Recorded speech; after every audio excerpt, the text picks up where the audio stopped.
Pasti kita banyak kan bertanya-tanya tentang sistem informasi dan apa kaitannya dengan proses bisnis yang terjadi saat ini. Untuk itu, saya Yuli akan memberikan sedikit penjelasan bagaimana proses bisnis elektronik atau biasa disebut e-bisnis bisa menjalin kerjasama secara global, yang mana tidak terbatas waktu dan tempat. Maka dari itu, without further ado, let's move on to our topic. Agar sebuah bisnis dapat beroperasi, organisasi bisnis harus berurusan dengan berbagai macam hal terkait informasi mengenai pemasok, pelanggan, pegawai, dan stakeholder perusahaan yang lain. Perusahaan perlu mengatur aktivitas operasional menggunakan sistem informasi demi efisiensi dan efektivitas perusahaan. Apabila dilakukan secara tepat, perusahaan dapat membuat keputusan dengan baik dan meningkatkan proses bisnisnya. Apa sih yang disebut dengan proses bisnis? Terus, hubungannya dengan sistem informasi itu apa ya?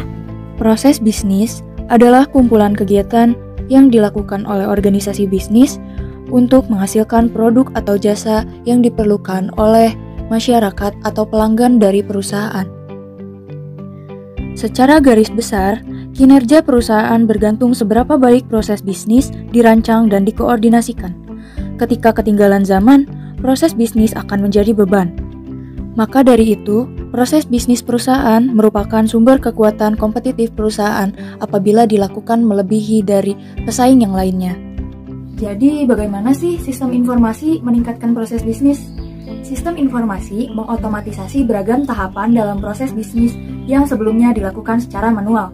Misalnya, mengirimkan tagihan kepada pelanggan yang semula dilakukan dengan mendatangi tempat pelanggan secara langsung, sekarang mampu dilakukan dengan cara mengirimkan tagihan melalui surel maupun dengan menggunakan platform aplikasi akuntansi Accurate yang ada di internet.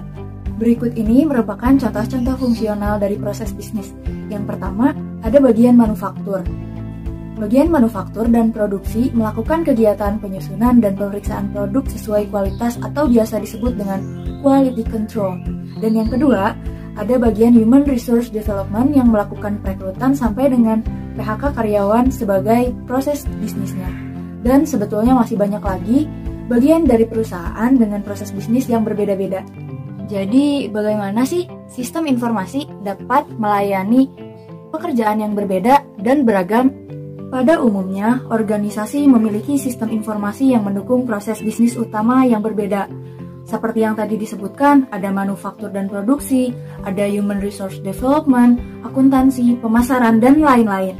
Lebih jelasnya, sistem yang melayani manajemen operasional adalah sistem pemrosesan transaksi yang disebut Transaction Processing System, atau disebut TPS.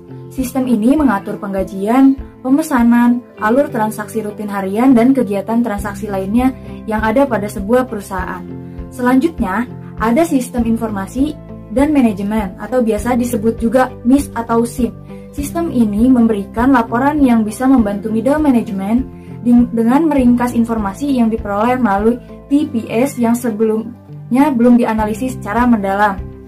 Dan yang ketiga, ada DSS atau Decision Support System yang biasa disebut sistem pendukung keputusan. Sistem ini mendukung proses pengambilan keputusan dari manajemen. Fokus dari sistem ini adalah masalah-masalah yang unik dan dinamis yang prosedur dalam mencapai solusinya belum ditentukan secara keseluruhan. Contoh kasus DSS adalah tingkat pengembalian investasi pada jangka waktu tertentu atau jadwal produksi pada periode tertentu. Dan yang terakhir adalah ISS atau Executive Support System. Dalam bahasa Indonesia disebut juga sistem pendukung eksekutif. Sistem ini ditujukan untuk mendukung pengambilan keputusan yang memerlukan pertimbangan dan evaluasi karena tidak ada prosedur terprogram untuk menciptakan solusi. ISS menyediakan grafik dan data dari berbagai sumber dengan batasan yang mudah digunakan oleh manajemen senior. Sistem di atas berjalan menggunakan sistem intelijen bisnis. Intelijen bisnis adalah data dan perangkat lunak yang berguna untuk mengorganisasi, menganalisis, dan menyediakan akses data untuk manajemen dan karyawan yang memerlukan pembuatan keputusan berdasarkan informasi yang ada. Pertanyaan selanjutnya yang sering kita tanyakan adalah, bagaimana sih sistem informasi dapat meningkatkan kinerja dari organisasi? Aplikasi perusahaan dirancang untuk mengkoordinasikan beberapa fungsi dari proses bisnis. Sistem perusahaan mengintegrasikan proses-proses bisnis yang penting dalam lingkungan internal perusahaan ke sebuah sistem tunggal terprogram guna meningkatkan koordinasi dan kinerja pengambilan keputusan. Pertama adalah sistem manajemen rantai pasokan yang membantu perusahaan membangun hubungan dengan pemasok. Hal ini bertujuan agar tercapai optimalisasi dari perencanaan, pemanfaatan, sumber daya organisasi, pembuatan produk atau jasa, proses pemasaran, serta pengiriman produk dan jasa hingga sampai ke tangan konsumen. Yang kedua, ada sistem manajemen hubungan pelanggan atau disebut Customer Relationship Management yang disingkat CRM. Sistem ini mengordinasikan proses bisnis yang berhubungan dengan pelanggan dari perusahaan. Dan yang ketiga, ada KMS atau Knowledge Management System yang memungkinkan perusahaan menerima dan mengaplikasikan pengetahuan dan keahlian sekaligus. Yang terakhir, ada intranet dan extranet. Intranet mengacu pada jaringan internal perusahaan yang hanya dapat diakses oleh karyawan dan manajemen perusahaan. Sedangkan extranet adalah situs web perusahaan yang dapat diakses oleh vendor dan pemasok yang memiliki wewenang.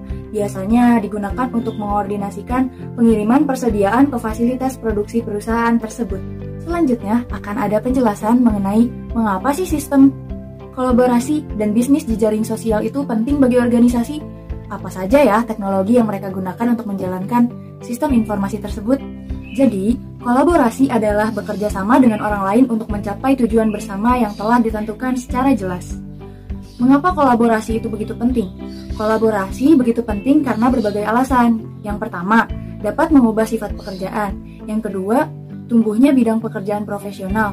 Yang ketiga, mengubah struktur organisasi perusahaan. Yang keempat, pengubahan ruang lingkup perusahaan. Yang kelima, inovasi. Dan yang keenam, mengubah budaya kerja dalam bisnis.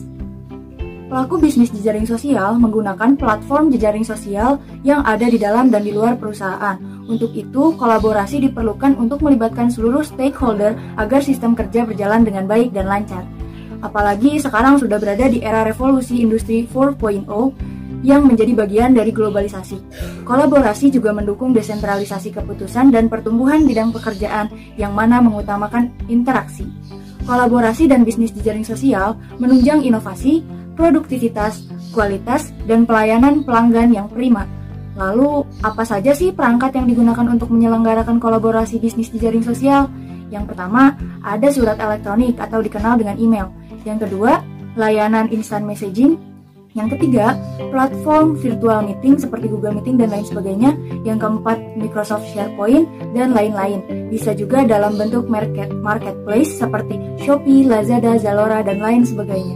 Sekarang, kita ada di bagian terakhir dari materi ini. Jadi, apa sih peran dan fungsi sistem informasi bagi organisasi bisnis? Departemen Sistem Informasi merupakan bagian resmi dari struktur organisasi yang bertanggung jawab untuk melayani teknologi informasi. Nah, tanggung jawab departemen tersebut adalah yang pertama, memelihara perangkat lunak dan perangkat keras perusahaan. Yang kedua, menyimpan dan memelihara data. Yang ketiga, menjamin tersedianya jaringan yang mencakup keseluruhan infrastruktur perusahaan. Siapa saja sih yang ada dalam Departemen Sistem Informasi itu?